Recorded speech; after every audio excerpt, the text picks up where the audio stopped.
Enquanto comiam, Jesus tomou o pão e, abençoando, o partiu e o deu aos discípulos e disse: tomai, comei, isto é o meu corpo.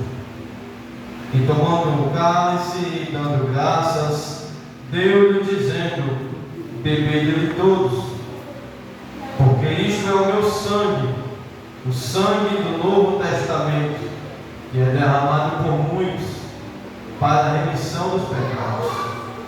E digo-vos que, desde agora, não beberei deste fruto da vide, até aquele dia em que eu beba de novo convosco no reino de meu Pai.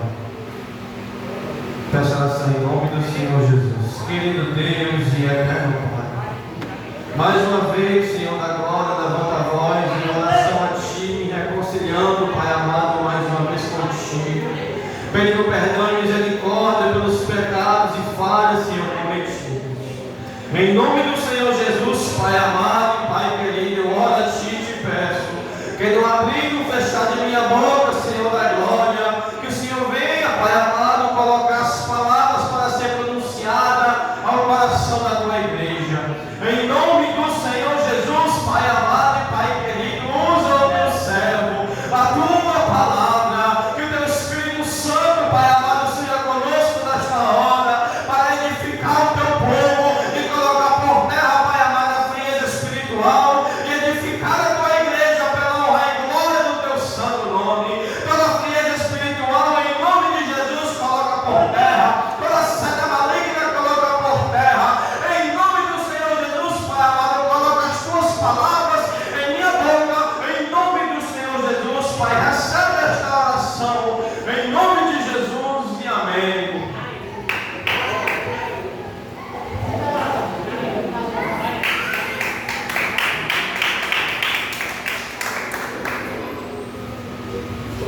Aleluia, Deus! Irmãos,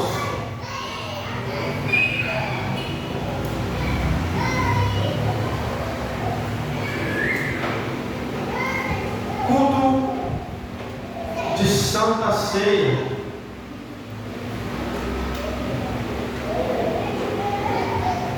Outrora, há tempos atrás, não existia uma Santa Ceia. A Santa Ceia ela foi estabelecida pelo nosso Senhor Jesus Cristo. Mas o que é a Santa Ceia? Por que celebrar a Santa Ceia? Bom, aqui em Mateus 26 nós vemos a instituição da Santa Ceia. Jesus estava reunido com os seus discípulos. Era a festa de Páscoa. Hoje nós sabemos que a Páscoa ela é representada pelo coelho. Páscoa, a grande maioria das pessoas associa a ovo de chocolate, a bombom de chocolate, a coelho da Páscoa. Mas o que realmente devemos comemorar na Páscoa como cristãos? Bom, aqui Jesus estava reunido com os seus discípulos na Páscoa. E por que os judeus comemoravam a Páscoa? Se nós formos olhar o Antigo Testamento, nós vamos identificar que Deus ele separou essa data para o povo celebrar um momento especial. Que momento especial era esse? A libertação do povo de Israel do Egito. Nós sabemos que Israel era uma nação que estava escravizada pelos egípcios. Opressão por cima de opressão, escravidão por cima de escravidão, humilhação por cima de humilhação. Nós podemos identificar isso no início do Êxodo. Mas chegou um momento em que o povo clamou e Deus enviou um libertador.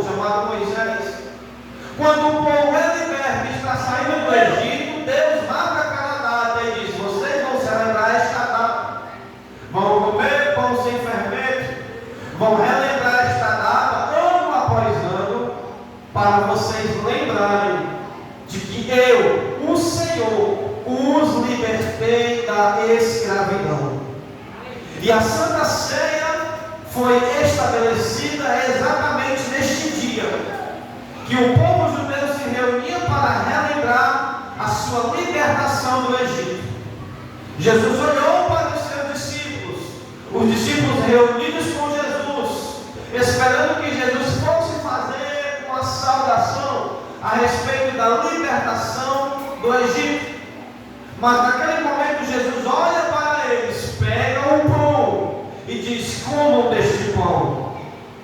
Este pão representa o meu corpo. Tomem deste cálice. Este cálice representa o meu sangue.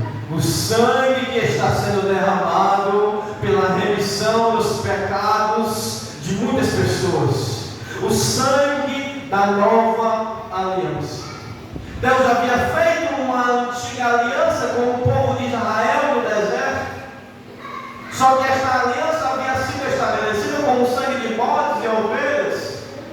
Mas a aliança que Deus estabelece com nós deste tempo é uma aliança não feita com sangue de bodes, não feita com sangue de ovelha ou de carneiro, mas um sangue feito precioso, um sangue divino, o sangue do nosso Senhor Jesus Cristo. Se o povo de Israel se reunia na Páscoa para celebrar a sua libertação do Egito, na Santa Ceia, nós devemos nos reunir para celebrarmos a glorificação e misericórdia de Deus, quando Ele nos libertou da escravidão do pecado. Porque nós éramos escravos do pecado, vivíamos nos deleites do pecado, vivíamos fazendo tudo aquilo que nós desejávamos, sem sequer pesar na consciência. Mas uma vez que abrimos a boca e confessamos a Jesus como Senhor e Salvador, o Espírito Santo passa a habitar em nós, e nós agora não somos mais escravos do pecado, mas sinceros no Senhor Jesus Cristo. Nós não vivemos mais nós mesmos, mas sim nós vivemos a vontade de Jesus. Se Israel se alegrou pela libertação do Egito, muito mais devemos nos alegrar pela libertação dos nossos pecados. Jesus disse: este pão representa o meu corpo. Comam dele. Se nós formos observar em João 6, ele faz esse mesmo discurso. Ele diz: aquele que comer da minha carne e aquele que beber do meu sangue tem parte comigo, e este terá a vida eterna.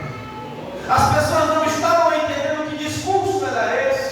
Por acaso agora nós somos canibais para comermos da tua carne e bebermos do teu sangue? Mas que discurso é esse? É muito duro. Nós não podemos escutar tamanho discurso. E naquele momento muitos acabaram indo embora, muitos acabaram virando as costas.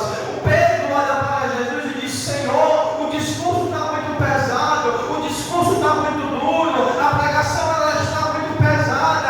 Manda mais, Senhor, o povo está indo embora. Jesus olha para Pedro e diz: Pedro, tu queres ir embora também? Mas Pedro olha para Jesus e diz: Senhor, para onde eu irei, se só tu tens as palavras de vida eterna?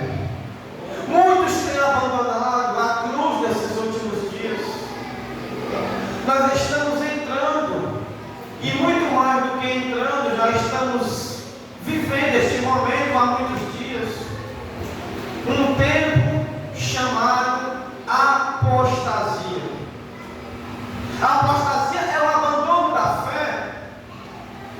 Muitas coisas têm feito as pessoas abandonarem a cruz, abandonarem a fé, abandonarem o primeiro amor, abandonarem as primeiras obras. Com a alegria com a qual eu me converti, hoje parece que não tenho mais. O primeiro amor que eu tinha parece que não tenho mais. E isso se chama apostasia. A apostasia ela começa quando as pessoas os marcos antigos na igreja, quando o povo não começa mais a ouvir a palavra, quando o povo começa a ir por outros caminhos tortuosos, começam a achar tudo natural, começam a achar tudo muito fácil, começam a achar que as coisas de Deus é só mais uma palavra, é só mais um culto, é só mais uma reunião, e a apostasia começa a vigorar, o povo começa a abandonar a sua fé, e quando menos percebem, já estão mortos. A Bíblia fala de 3 tipos de mortes. A primeira morte é a morte física, todos nós conhecemos essa morte. Se eu chegar na travessa da pista sem olhar para um lado ou para o outro, e o carro me atropelar, certamente eu irei provar a morte física. A minha alma irá se separar do meu corpo, irei descer à sepultura. O segundo tipo de morte que a Bíblia fala é a morte espiritual. Essa morte ela tem entrado no meio da igreja. Esse tipo de morte tem penetrado no coração de muitos que outrora eram cristãos. Que tipo de morte é essa espiritual? É quando a nossa alma ela se desliga de Deus. O apóstolo Paulo fala: outrora vocês estavam mortos em ofensas e pecados, mas agora foram vivificados pelo sangue daquele que ressuscitou dos mortos, Jesus Cristo. Deus disse para Adão: não coma do fruto, porque no dia que você comer do fruto, certamente você morrerá. Quando Adão comeu do fruto, Adão morreu instantaneamente? Não. Que tipo de morte Adão sofreu? Morte espiritual. Outrora, Adão estava conectado com Deus. Outrora, Deus passava no final de toda a tarde para conversar com Adão. E agora, quando Deus foi procurar Adão, Adão se escondeu de Deus, porque ele sabia do seu pecado, ele sabia da sua falha. Quando o crente não quer vir para a igreja, meu irmão, pode ter certeza, ele está em pecado e está com medo de ser confrontado pelo pecado. Mas uma palavra de ânimo nós temos para te dar. Se você abandonar o pecado, se você se arrepender dos maus caminhos, o mesmo Deus que é Deus de juízo, Ele é o mesmo Deus de misericórdia e está disposto a perdoar o pecado, porque Ele é Deus que quer ter aliança com o seu povo. Morte espiritual é algo sorrateiro, é algo que nos pega de surpresa. Quando menos perceber, nós não temos vontade de orar mais, não temos vontade de ler mais a Bíblia. Quando nós vemos uma pregação no YouTube, nós pulamos o vídeo para outra coisa. Depois a vontade de vir para o culto não está mais tão alta, e a gente acaba morrendo, vivos fisicamente, mas mortos espiritualmente. Há solução para a morte espiritual. Enquanto se tem vida física, se está morto espiritual, ainda há tempo de se reconectar com Deus, ainda há tempo de se retornar com Deus, de restabelecer a aliança.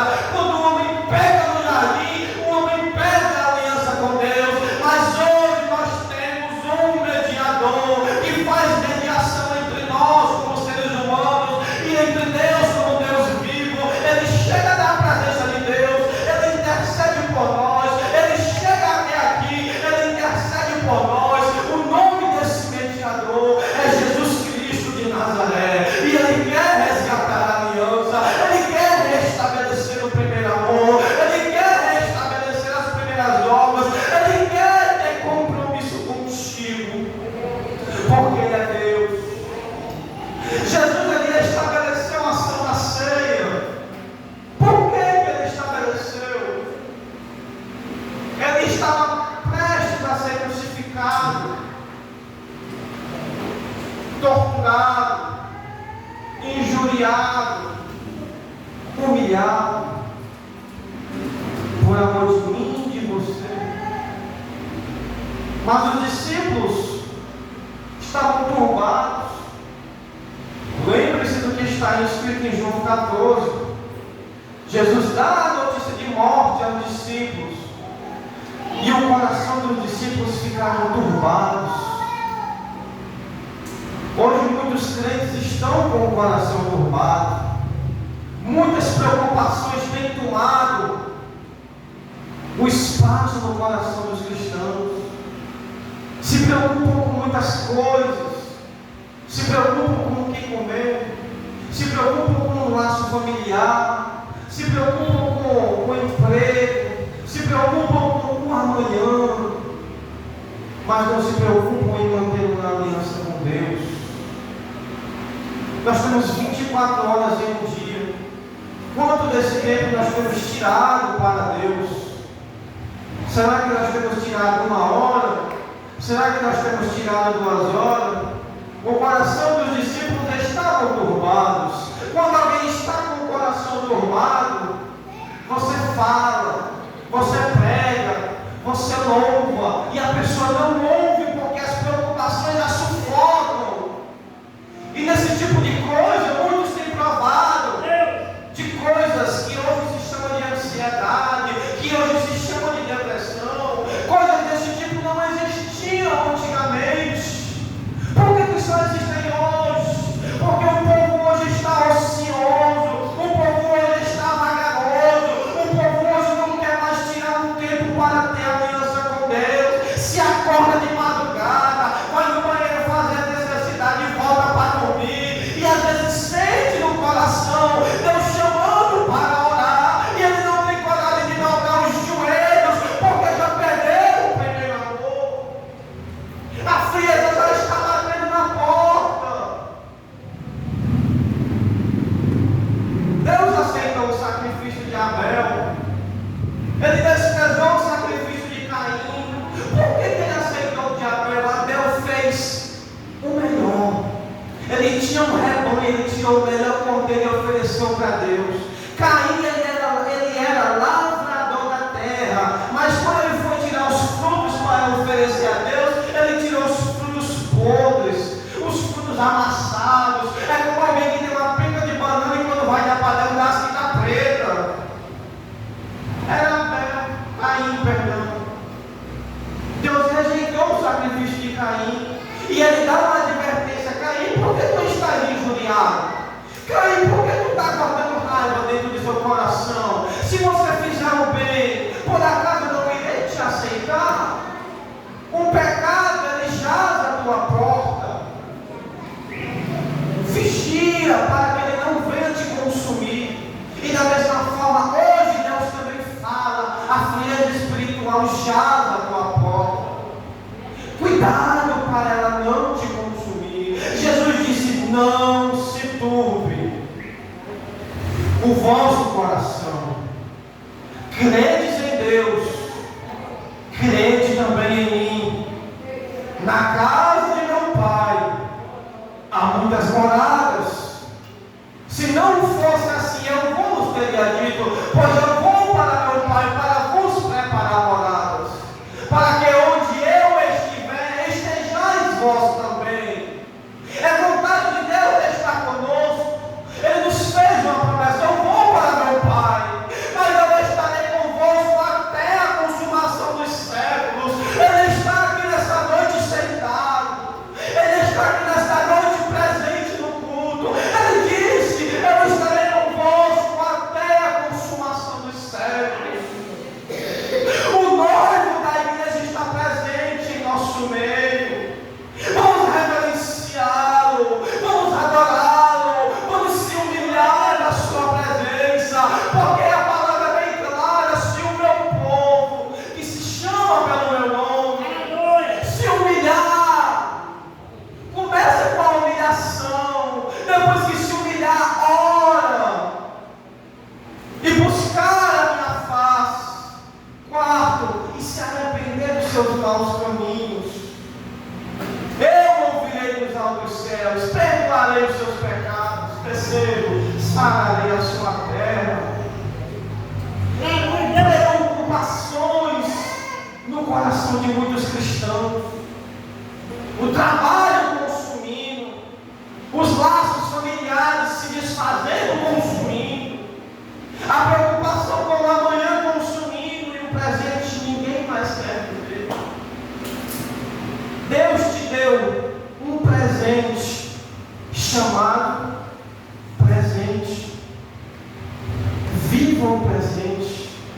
Jesus disse: não se turbem pelo dia de amanhã, basta a cada dia o seu mal.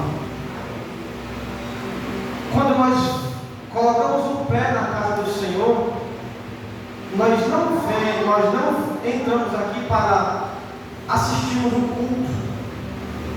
Nós entramos aqui para cultuarmos a Deus, para entregarmos a Ele sacrifício de louvor, para nós entregarmos a Ele as nossas vidas. Muitos altares já estão quebrados e precisam ser restaurados. Jesus ele estabeleceu uma santa ceia para relembrarmos do seu sacrifício na cruz. Após o povo estar turbado, após os discípulos estarem agoniados, desesperados, Jesus é entregue, é preso, é crucificado, é morto.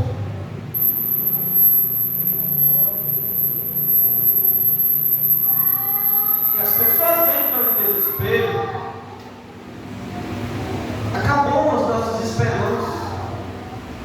Investimos tudo em Jesus e agora ele está morto. Pedro olha para dentro de si: eu neguei a Jesus 3 vezes.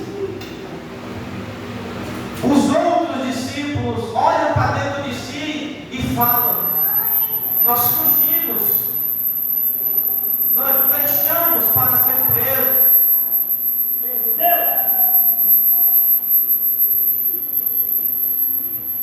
E agora ele está morto.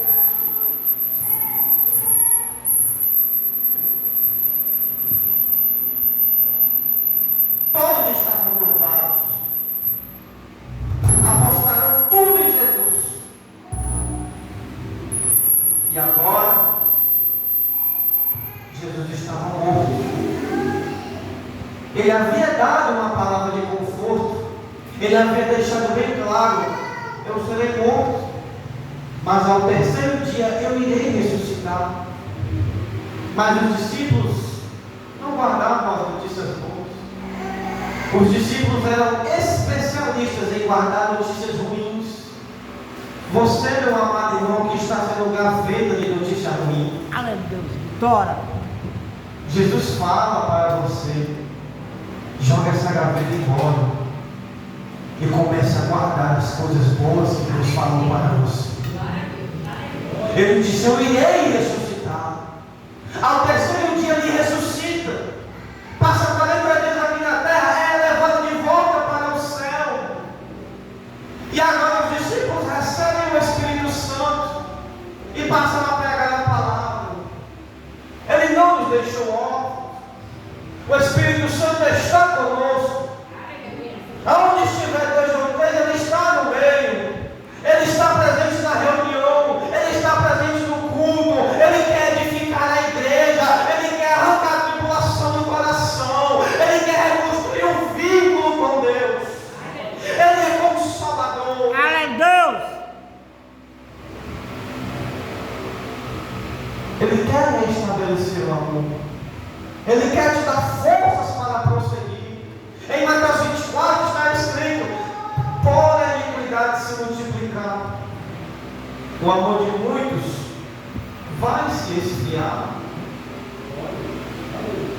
O que é que nós vemos hoje? O pecado se multiplicou, o amor se esfriou. Hoje o tempo está vazio, porque o amor se esfriou. O Evangelho de Deus, que é pérola, as pessoas não enxergam mais como pérola, não enxergam mais como palavras de vida eterna. Mas há de chegar um dia em que as pessoas tornarão a ter fome e tornarão a ter sede, não de comer pão, não de beber água, mas de ouvir a palavra do Senhor. Porém, este dia será muito tarde, porque Jesus já terá arrebatado a sua igreja. E aqueles que permaneceram firmes, mesmo mancando, mesmo com os pés calejando, mesmo se arrastando, vindo para o templo, estarão na mansão celestial, estarão tomando não a santa ceia de um pão físico, de um cálice físico, mas estarão ceando com Jesus. Naquele grande dia. Ele deixou a promessa: digo-vos que desde agora não beberei deste fruto da vide até aquele dia em que eu beba de novo convosco no reino de meu Pai. Quando nós tomamos o pão, quando nós tomamos o cálice, nós devemos nos lembrar que Jesus Cristo, Ele de fato morreu, mas Ele ressuscitou e prometeu arrebatar a sua igreja para fazer morada com Ele eterna e tornar a ceia conosco, não mais aqui, mas no reino. Esta é a esperança que nós devemos alimentar diariamente, a esperança de um novo céu, a esperança de uma nova terra, a esperança de dias melhores, a esperança de que o noivo não nos abandonou, a esperança de que Ele vai voltar e todo o esforço que nós fizemos será recompensado, porque Ele há de arrebatar o seu povo para entrar no reino. Servo bom e fiel, foste fiel no pouco, sobre o muito eu te colocarei. Entra no gozo do teu Senhor. Gozo significa alegria. Mas hoje os dias são maus. Hoje os dias são ruins. Mas nós temos um Consolador chamado Espírito Santo. Por causa da iniquidade se multiplicar, o amor de muitos vai se esfriar. O texto não diz pecado. O texto fala iniquidade. Qual é a diferença de pecado e de iniquidade? Pecado é eu estar agarrado com Jesus e, por falta de vigilância, se desviar do alvo. Porque hoje a palavra pecado ela é traduzida como errar o alvo. Você está olhando para ele e esquece o alvo. Mas quando um deslize, por olhar demais para os lados e esquecer de olhar para cima, você erra o alvo.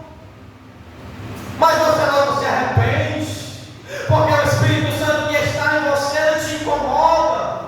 Você chora, você ora, você pede perdão e Deus te perdoa, e você torna a voltar para o caminho, e faz tudo para não voltar a errar. Isso é pecado. Mas iniquidade é quando eu peco, e no dia seguinte eu peco de novo, e no terceiro dia eu peco novamente, e torno aquele pecado que foi apenas um deslize, como algo rotineiro, como algo habitual. Eu torno aquele pecado com hábito. Aquilo não é mais pecado, é iniquidade. É um pecado cometido com frequência. Quando você peca e se arrepende, a palavra de Deus fala: o justo pode cair 7 vezes, mas o Senhor levanta de todas. Ele pecou, mas quando se arrepende, Deus o levanta. Agora, quando eu insisto no meu pecado já vai não ser mais pecado, vai ser iniquidade. A minha consciência não pesa mais quando eu cometo aquele tipo de ato. Eu começo a olhar para a mulher dos outros e não vejo mais problema. Eu não começo mais a achar que é um defeito, já virou iniquidade. E pela iniquidade se multiplicar, diz a palavra, o amor vai se esfriar. O seu amor por Deus não se esfria quando você pega uma vez. Porque pecar ainda há tempo para se arrepender. Deus ainda te levanta. Deus ainda é de misericórdia e quer te restabelecer de volta. Com os joelhos tremendo e vacilantes, Ele te restabelece, te levanta. Mas é pela iniquidade se multiplicar. Isso significa que o amor de muitos crentes está se esfriando quando eles mantêm em constante hábito a prática do pecado. E aí começa a se esfriar. Na Santa Ceia Analise se o homem a si mesmo. Pare para refletir agora por um momento. A mensagem hoje, ela é mensagem para você mastigar.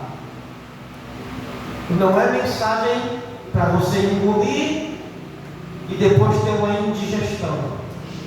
Porque alimento mal mastigado é quando sabe que a enfermeira dá gastrite. Então mastigue bem a palavra, para ela lhe dar sustância para caminhar. O texto em 1 Coríntios 11 fala: examinai o homem a si mesmo. Analise-se a si mesmo. Santa Ceia, pelo menos uma vez no mês, nós devemos nos analisar a nós mesmos, olhar para dentro de si e ver: Senhor, onde eu preciso melhorar? Senhor, aquele primeiro amor que eu tinha, eu não tenho mais. Restitui. Senhor, dá-me entendimento para me deleitar na tua palavra. Senhor, renova em mim o espírito reto. Senhor, purifica o meu coração. Santa Ceia é um momento de reflexão, para nós olharmos para dentro de nós e procurarmos melhorar como servos de Deus. Procurarmos a cada dia tomar a sua cruz. Procurar a cada dia se unir mais com Deus. Porque os dias são maus. E se nós não estivermos alicerçados na rocha, nós iremos perecer. Hoje, muitos não têm raiz. E no primeiro vento, na primeira onda, palavras mais simples, no primeiro problema que passa, ele abandona a cruz porque não tem raiz. As pessoas, elas vão procurar um emprego, elas ficam no emprego.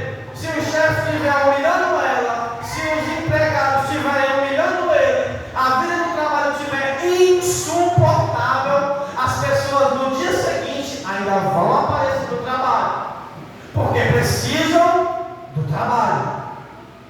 Mas hoje, na casa de Deus, quando as pessoas enfrentam um problema, no dia seguinte elas dão as costas e nunca mais pisam na igreja, porque acham que não precisam mais de Deus.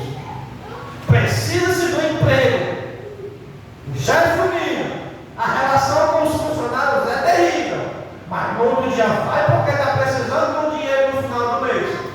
Mas quando se trata das coisas de Deus, se passar por um momento ruim, se o pastor chamar a atenção, já fica com raiva, vai embora, não dá satisfação, porque acha que não precisa de Deus.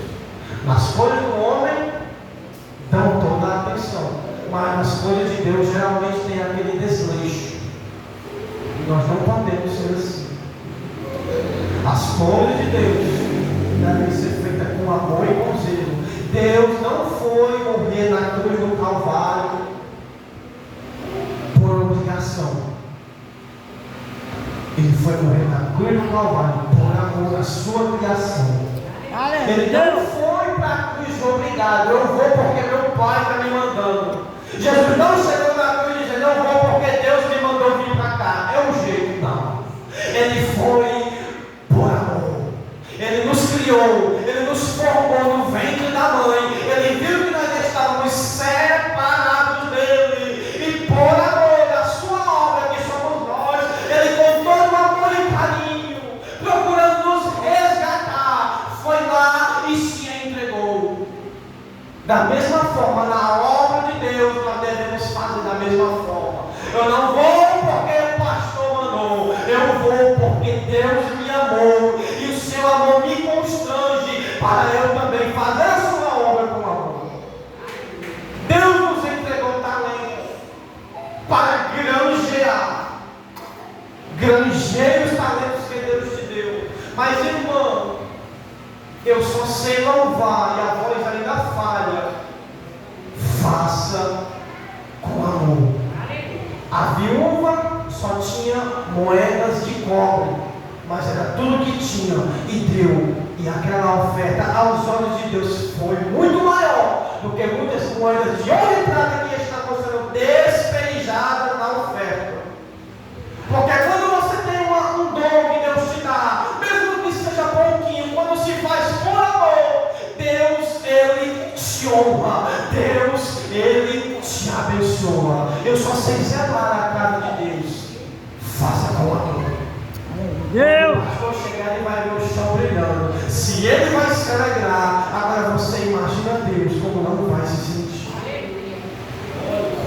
participem da escolha do Senhor. Santa Ceia, momento de analisarmos a nós mesmos, procurarmos aonde nós estamos errando e a partir de hoje buscarmos não errar mais e melhorar.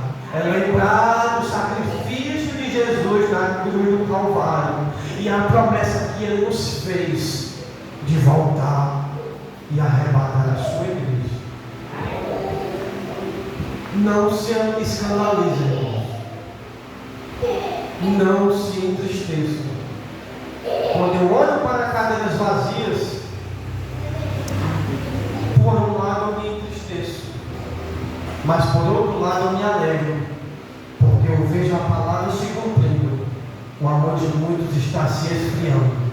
Isso é sinal da volta de Jesus. A cada dia que passa, os sinais estão em evidência. Jesus está batendo na porta dizendo: eu estou para abrir. Andem em vigilância. Não olhem para a esquerda e não olhem para a direita. Olhem para Jesus. Ele prometeu voltar para buscar a igreja. Não olhem para homens, olhem para Jesus. Olhem para a promessa que Ele nos fez. A qualquer momento, essas cadeiras estarão todas vazias e apenas as nossas roupas estarão para contar um testemunho de que aqui havia um povo adorando a Deus, mas que agora não está mais aqui, mas está na glória. Se fortaleça, irmãos, com essas palavras. Eu orei muito a Deus pedindo uma palavra. A Deus! Mas estas palavras que saíram de minha boca, a situação, buscarmos fazer para Deus amanhã o que nós deixamos de fazer hoje. Enquanto há tempo, trabalhe na obra, porque o seu trabalho não é vão no Senhor. Deus dará a recompensa do seu esforço. Que Deus possa abençoar os irmãos.